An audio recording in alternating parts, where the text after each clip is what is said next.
E é bomba, rapaziada, acaba de sair uma notícia fresquinha e essa é sensacional. Novas informações da produção e pré-produção de Ben 10 Força Alienígena, Supremacia Alienígena e também Omniverse, e elas estão incríveis demais. Trata-se de nada mais, nada menos que informações retiradas diretamente de um site oficial dos amigos do Dwayne McDuffie, onde foram compartilhadas artes conceituais, script dos episódios e até mesmo compilados de informações da série. Então caso você seja um fã de verdade de Ben 10, então se prepara porque lá vem muita informação importante. Hey galera, fala aí, aqui é o Lucky, sejam bem-vindos a mais um vídeo. Bom rapaziada, no vídeo de hoje vamos ver aqui as novas informações que foram publicadas no site do Dwayne McDuffie, um dos maiores escritores de Ben 10. Então já vai deixando seu like, se inscreva no canal, ativa o sininho e também me siga aí no Instagram e no TikTok que vai estar aqui na descrição. Então é isso e bora pro vídeo.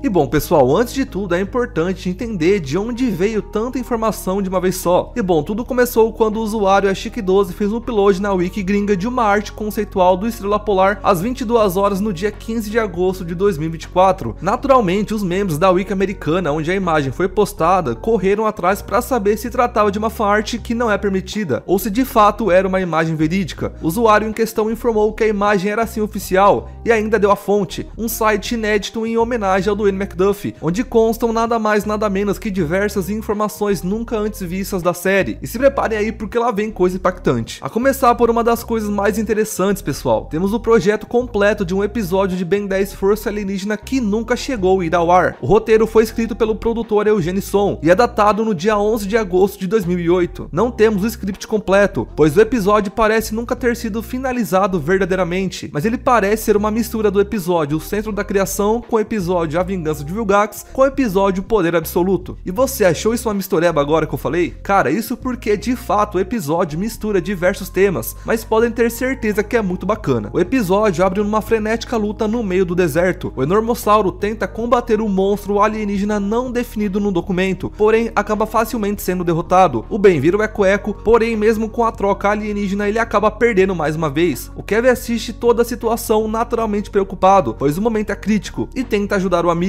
sendo empurrado para trás e caindo ao lado do Ben. Enquanto tudo isso acontece, a Gwen está amarrada em apuros, e nesse momento o Kevin procura por algo para absorver, mas nada encontra, exceto por um determinado relógio no pulso do Ben. Então ele tem uma ideia um tanto quanto sádica, ou então impulsiva na melhor das hipóteses: absorver o relógio mais uma vez, como já havia feito no passado, para conseguir poder o suficiente para derrotar a ameaça em questão. Hesitante, ele absorve a omni-energia do relógio e um flash de luz ocorre, que quando terminado revela a nova forma mutante do Kevin, chamada no documento de novo Kevin 11, e uma nota descobrimos mais tarde no episódio que ele pode alterar livremente entre a forma mutante e a osmosiana normal. Logo após esse momento, o Kevin novamente mutacionado pula em direção à ação e resgata a Gwen, enquanto ataca um monstro com vários poderes do bem. Isso implica que de fato trata-se de uma forma inédita nunca vista na série, e não simplesmente reaproveitamento da mutação do Kevin na terceira temporada de Força Alienígena. Afinal, ele tem os poderes dos aliens pessoal. Também não pode ser o Kevin Supremo, porque ele não teria poderes dos aliens de supremacia, já que se trata de um episódio feito com força alienígena em mente. No meio de toda essa confusão, o Kevin mutante está dando uma surra no monstro, quando Ben acorda da porrada que levou e percebe que o Kevin novamente virou um monstro. Nesse momento ele fica chocado, mas entra logo em ação junto com a Gwen para impedir o Kevin de matar o monstro de vez. Afinal, como sabemos, matar vai contra a filosofia de herói que o Ben adota. Irritado após ser impedido, o Kevin